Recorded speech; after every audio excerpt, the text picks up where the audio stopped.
সাংবাদিক ইলিয়াস ভাইয়ের ওই ভিডিওটা থেকেই ভেজাল লাগছে।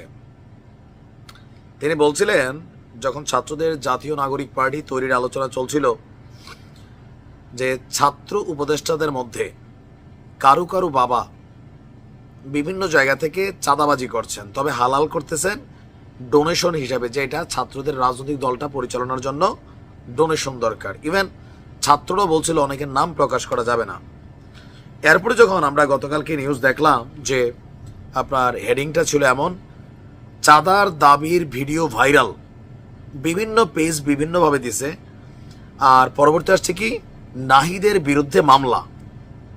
তবে এই নাহিদ আর জাতীয় নাগরিক পার্টির যিনি আহ্বায়ক মানে ব্লুটুথ বয় নাহিদ, দুইজন কিন্তু এক না, তবে একই প্ল্যাটফর্মের, বোঝেন নাই?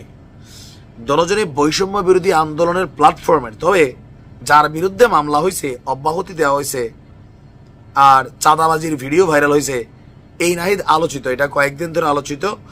তো এই নিউজটা আসলে হচ্ছে বৈষম্য বিরোধী নেতা যে নাহিদ ছিল, আর এদের কারণেই আসল নাহিদ যিনি, তারা ঘোষণা দিল যে সমন্বয়ক বৈষম্য বিরোধী এইগুলা এক্সিস্ট করে না, এগুলাকে বিলুপ্ত ঘোষণা করা হয়েছে। যদি অপকর্মে করতে চায় পুলিশ অ্যাকশন নেবে। এরপরেই পুলিশের মধ্যে একটু সাহস আসছে। বৈষম্য বিরোধী ছাত্র আন্দোলন রংপুর মহানগরের সদ্য অব্যাহতি পাওয়া, মানে তাকে কিন্তু দল থেকে বাদ দেওয়া হয়েছে, মুখপাত্র নাহিদ হাসান খন্দকারের বিরুদ্ধে চাঁদা দাবির অভিযোগে একটা মামলা হয়েছে। আর এটা নিশ্চিত করেছেন গঙ্গাচড়া মডেল থানার ওসি আল এমরান। ওনার বক্তব্য যে রংপুরের গঙ্গাচড়া থানার আওতাধীন গ্রিন সিটি ইকো পার্কের ব্যবস্থাপনা পরিচালক আতিকুল ইসলাম ভুইয়া, তিনি বাদী হয়ে এই চাঁদাবাজির মামলাটি দায়ের করেছেন। মামলায় বৈষম্য বিরোধী নেতা নাহিদ হাসান খন্দকারের সহ আরো 7-8 জনকে আসামি করা হয়েছে।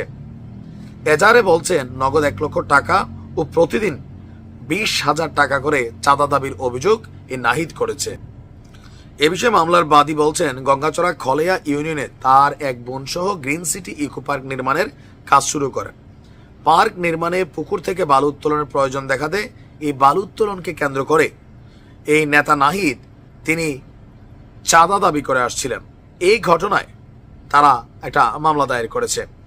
আর এরপর আমরা দেখলাম যে 8ই মার্চ রাতে বৈষম্য বিরোধী ছাত্র আন্দোলন রংপুরের আহ্বায়ক যিনি আছেন, তিনি প্রেস বিজ্ঞপ্তিতে নাহিদকে অব্যাহতি দিয়েছেন তার পদ থেকে।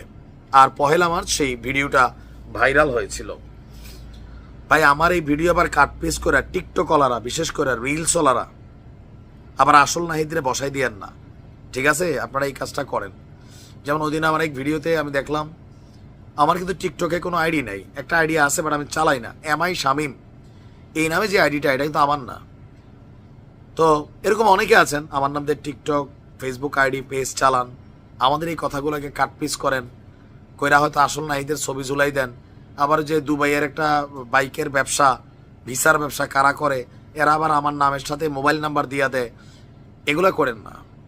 এই পেজগুলা এবং চ্যানেলের বিরুদ্ধে কিন্তু ব্যবস্থা নিব, টিকটক আইডির বিরুদ্ধে ব্যবস্থা নিব। যাই হোক, আমরা চাই চাঁদাবাজ যেই দলেরই হোক, যে বনেরই হোক, যে গোত্রেরই হোক, তার বিরুদ্ধে ব্যবস্থা নেওয়া।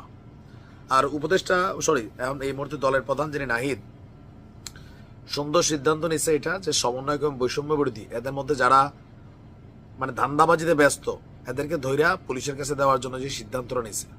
ভালো থাকুন।